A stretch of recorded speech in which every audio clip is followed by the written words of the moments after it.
How to kill bucks during the rut. There are about a billion ways in which you can kill bucks during the rut. And I'm going to start with probably the most important one, and I'll get into some more details, into some more strategy-based things. But the first thing that we got to do to kill bucks during the rut is be out there, guys.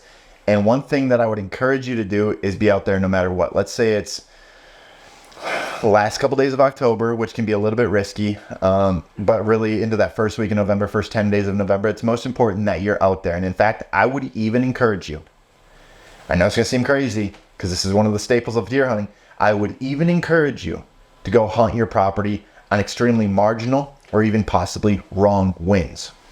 Why do I say that? I take it back to a buck that I was hunting 2020, 2021, a buck named 148, just a really beautiful 5-year-old deer. And on this given parcel that I was hunting him on, generally I would hunt him on, if I had to guess, it was probably northwest-ish winds.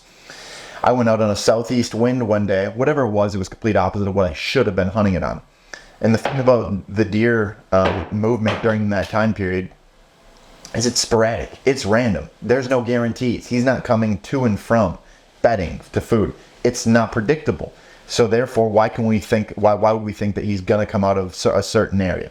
So I hunted this wrong wind, and sure enough, this buck, he was just in the brush, but he came out in a completely different area in which I would normally have ever hunted him, especially on that wind. So when it comes to rutting bucks, guys, don't be afraid to hunt the wrong wind. I think a lot of times they even know you're there, but you're not a priority to them.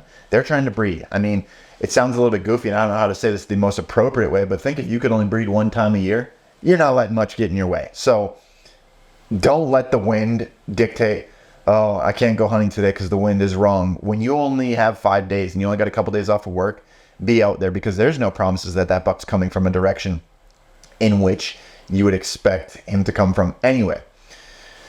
2, hunt edge. What is edge? Edge habitat is what we really need to be focusing on, because that's where a lot of the deer movement takes place. Whitetails are creatures of the edge. Now, what kind of edge am I looking at?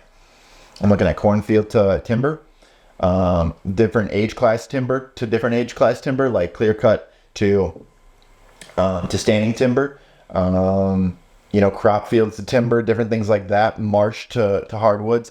Any place there's diversity, wherever there's that edge, we need to hunt that edge, because that is the corridor, river bottom, anything like that. And in fact, some edge that people don't really, a type of edge that people really don't think about is topographical change. And getting into topographical change, yes, okay, those other forms of edge are exactly that, edge, and we should be sitting on them. Think about where your rub lines are, it's on the edge of something.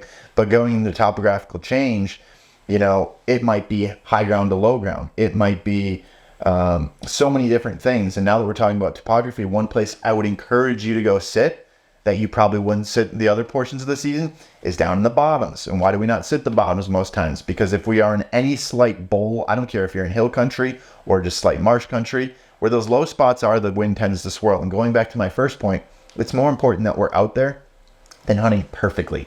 It's the rut, anything can happen. So I'm not afraid to get down into those bottoms where a lot of times the sign is, because if there was ever a time in which you were going to quote unquote risk it, it's the rut.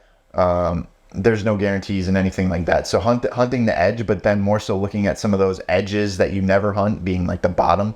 Normally we got top to bottom. That's a form of edge, but now we go into those bottoms and we hunt those bottoms, because really, if there was a perfect time, that would be it. So for the most part, guys, those are a couple of the tactics that I'm using, okay, and that you should be using when it comes to hunting rutting bucks. Just get out there. As soon as November hits, like, be in the stand, absolutely, and look for that basic edge. I don't care if it's a cedar thicket to hardwoods, a cornfield to hardwoods, marsh to swamp to cedar thicket, anything like that. Be where there is change, okay? Topographical change, and once again, don't be afraid to get in those bottoms. So there's just a couple different tactics that I like to use, other than hopping in the saddles, and I don't mean the tree stand saddle, but sitting in a saddle or sitting in a pinch point. Like, yeah, those are a lot of no dust scenarios, and maybe these are too, and they're so basic that I think we sometimes overlook them. And that's why I wanted to mention these special strategies for hunting rutting bucks to you guys. Good luck out there.